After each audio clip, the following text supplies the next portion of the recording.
থানায় গিয়ে ওসিকেও পিটাইছি বললেন চেয়ারম্যান প্রার্থী। মৌলভীবাজারের শ্রীমঙ্গল উপজেলা পরিষদ নির্বাচনের চেয়ারম্যান প্রার্থী আসকির মিয়া বলেছেন, পুলিশ যখন সুযোগ পায় তখনই মানুষের ওপর নির্যাতন করে। আমি থানায় গিয়ে ওসিকেও পিটাইছি।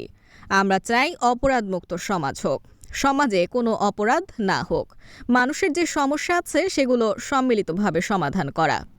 মঙ্গলবার ৭ মে শ্রীমঙ্গলের সিন্দুর খান ইউনিয়নের হুগলিয়া বাজারে মতবিনিময় সভায় তিনি এ মন্তব্য করেন। তার এই মন্তব্যের পর এলাকায় আলোচনা সৃষ্টি হয়েছে। আসকির মিয়া এবার উপজেলা পরিষদ নির্বাচনে চেয়ারম্যান প্রার্থী ও সাবেক উপজেলা চেয়ারম্যান ছিলেন। তিনি উপজেলা আওয়ামী লীগের সদস্য।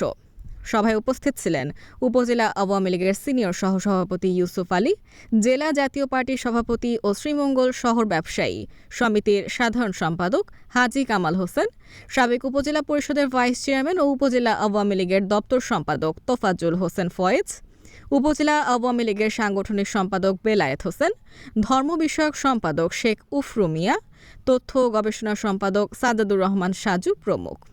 আগামী ২৯ মে শ্রীমঙ্গল উপজেলার পরিষদের নির্বাচন অনুষ্ঠিত হবে। নির্বাচনে চেয়ারম্যান পদে ৪ জন প্রার্থী প্রতিদ্বন্দ্বিতা করছেন।